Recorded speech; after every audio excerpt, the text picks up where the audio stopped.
as a nation is so shameful that we are about 4.5 gigawatts. We must increase our oil production too to 2 million barrels per day within the next few months. Remove all barriers for entry investment into the sector to enhance competitiveness. And we've had a challenge thrown at us and all of us. We have to be careful. I believe today is Americans' 150th celebration of their independence, while we were celebrating our 25 years progress in democracy. We have to look back and see how well we've navigated ourselves and look forward to better economic navigation. Food security is essential. I have declared a state of emergency on food security, and we must increase our staple crops by smallholder farmers. We are going to improve on mechanization. We've identified part of the infrastructural development to be within the reach. If you look at Sokoto Badagry Road, you have about 36, areas, dams that you can tap electricity from and generate additional electricity and do reticulation and help the agriculture and create arable farmland. Ready to listen to you on all of that. You have seen us from close quarters, but we are one. And we feel the market pinches differently. And the administration aims to systematically address the root causes of food insecurity. The strategy integrates economic reforms, targeted agricultural policies, and sustainable practices to establish a resilient food system capable of meeting Nigeria's nutritional needs sustainably. Such a multifaceted approach not only addresses immediate challenges, but also lays the groundwork for long-term socio-economic stability and prosperity. For the Bola Tinubu administration in Nigeria, we have seized the bull by the horn. And it is imperative to reaffirm the significance of the July 2023 State of Emergency on food security.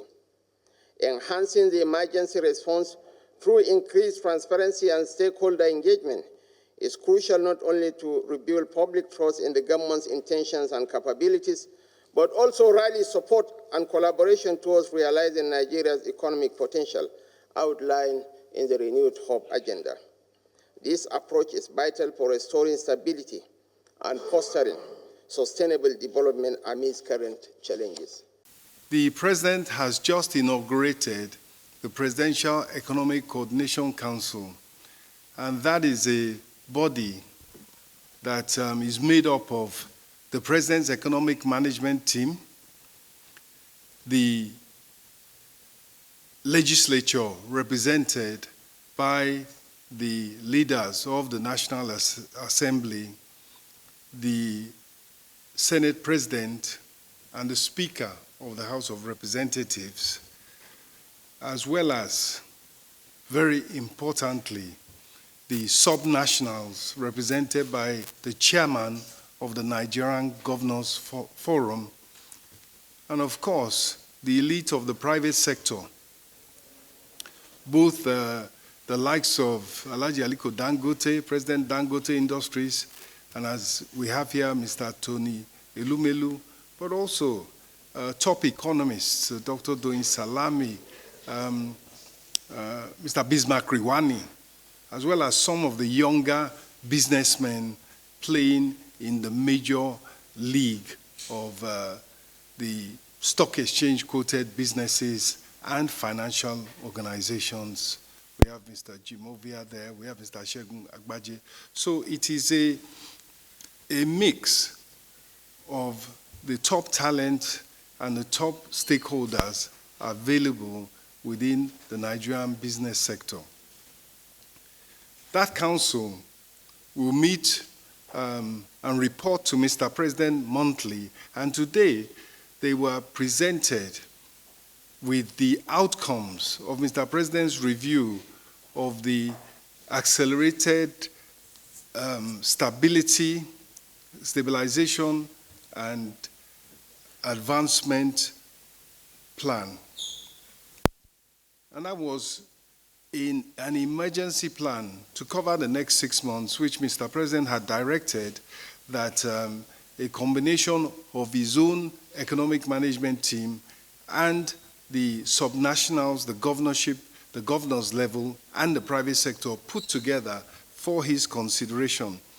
And the sum of that very important exercise is that a 2 trillion naira package involving 350 billion naira funding for health and social welfare, 500 billion naira funding for agriculture and food security, 500 billion for the energy and power sector, and general business support of about 650 billion.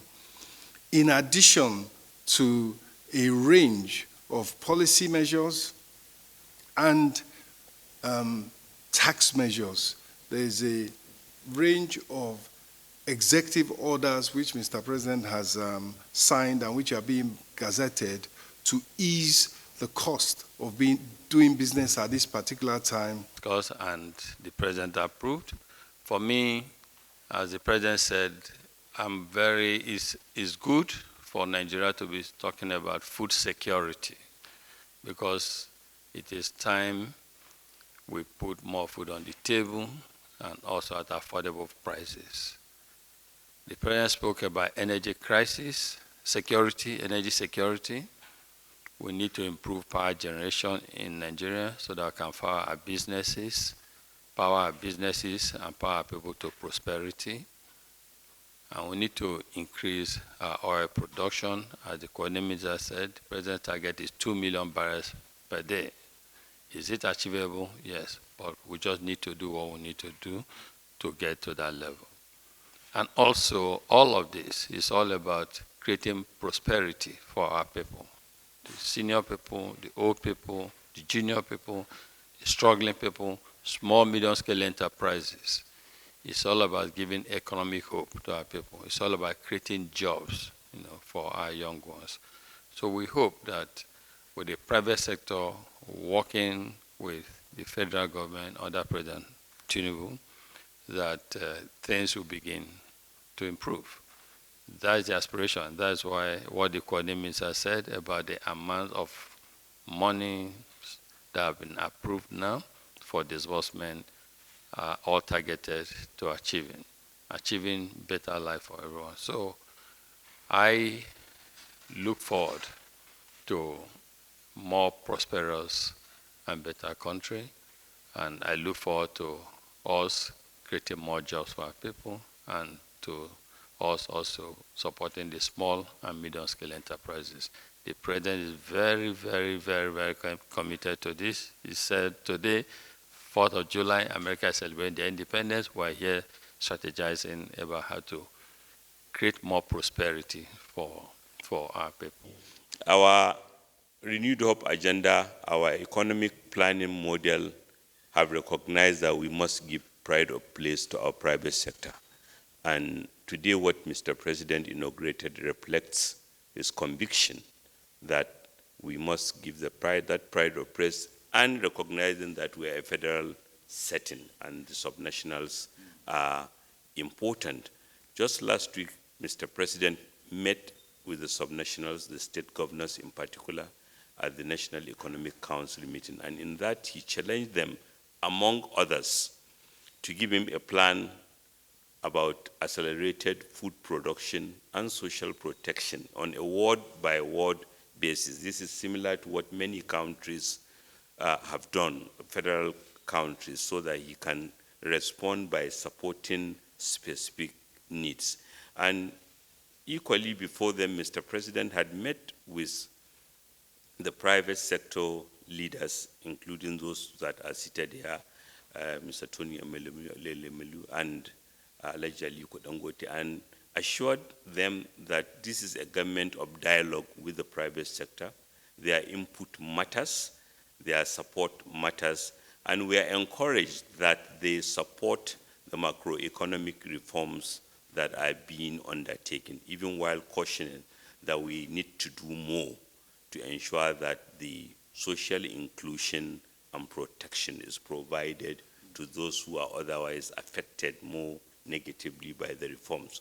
And the coordinating minister of the economy is very clear in his mandate that he is to mobilize both the subnationals and the private sector, consistent with the mandate given to him by Mr. President, and all of us in the cabinet are to support him. And we are glad that today, yet again, a council has been inaugurated, and we believe that more positive outcomes will be recorded. Distinguished members of the press, I think really today, to me personally, it's a great day that the President has launched this, Presidential Economic Coordinating Council, where the private sector and the public sector will actually work together to make sure that we better the lives of our people.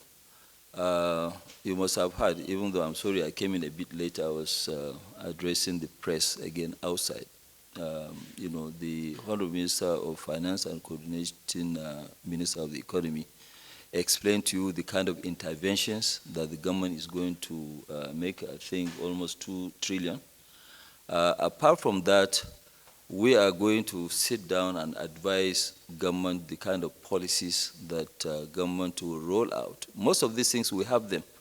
They've already been discussed over and over. It's just a matter of implementation. And I think the choice of people that we have at this, Presidential Economic Coordinating Committee, they are good enough to be able to advise government how to implement.